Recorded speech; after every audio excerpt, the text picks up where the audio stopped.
दुनिया शांति तो जीण नहीं देती मेरे भाई, आतंक उठाना जरूरी है।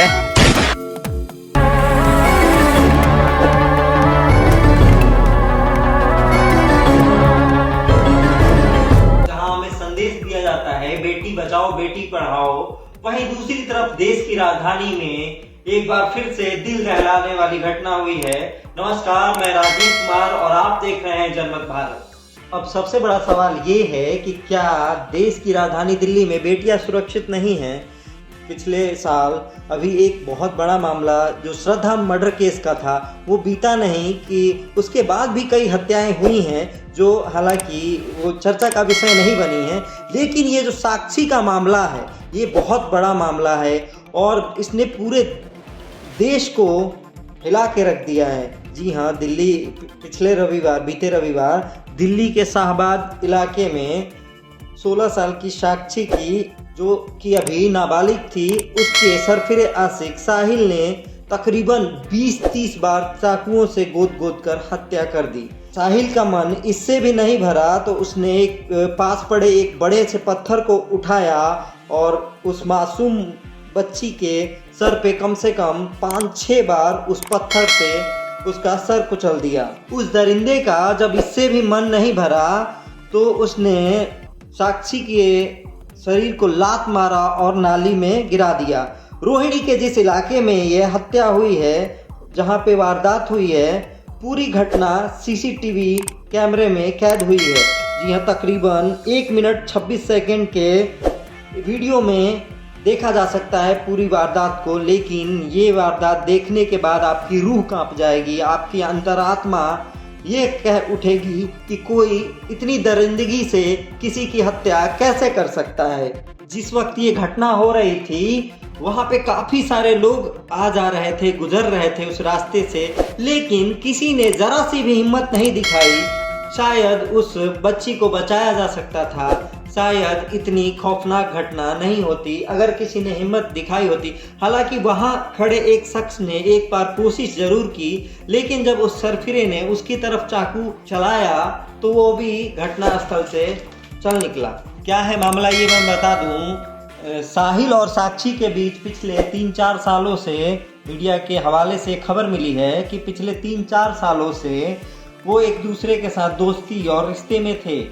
जब साक्षी ने साहिल से पीछा छुड़ाना चाहा, धीरे धीरे साक्षी उससे अलग होने की कोशिश करने लगी, तो ये साहिल को बर्दाश्त नहीं हुआ और उसने उसके मर्डर की जो वारदात है उसको अंजाम देने के लिए 15 दिन पहले ही ये प्लान कर लिया था। इस बीच उसने एक चाकू खरीदा जो कि वहीं शाहबाद के साप्ताहिक मार्केट रविवार और गुरुवार को लगने वाले एक मार्केट से खरीदा था।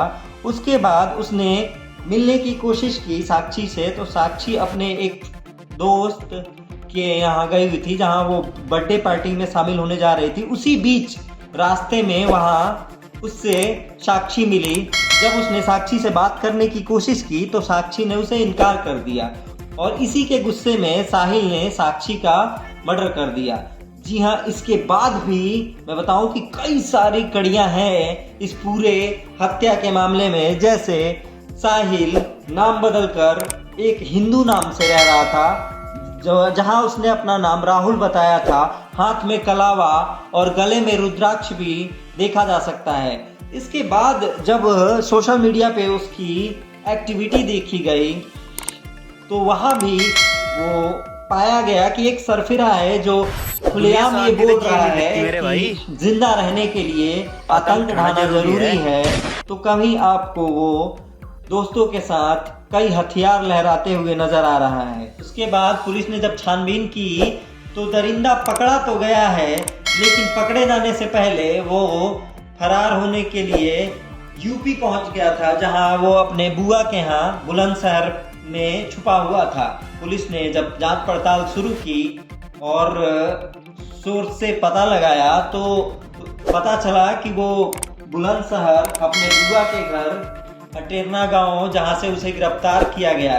गिरफ्तारी के बाद जब पुलिस ने उससे पूछताछ की तो उसने ये कबूला कि उसने साक्षी का मर्डर किया जिसका उसे कोई पछतावा नहीं है। ये कितनी खौफनाक बात है, ये कितनी दरिंदगी भरी बात है कि इतनी निर्दयता के साथ, इतनी दरिंदगी के साथ, इतनी हैवानियत के साथ किसी की हत्या करके उसका जरा सा भी अफसोस नहीं हो। गिरफ्तारी के बाद पुलिस ने उसको कोर्ट के सामने पेश किया, जहां साकेत कोर्ट ने उसे 2 दिन के लिए रिमांड पर भेज दिया है। हालांकि अभी भी साक्षी के माता और पिता को न्याय मिलना बाकी है। साक्षी की माता और पिता ने ये मांग की है कि जिस दरिंदगी से उसने उनकी बेटी की हत्या की है उसी तरह की कुछ सजा उसको दी जाए, ताकि आने वाले दिन में कोई ऐसी घटना को अंजाम ना दे।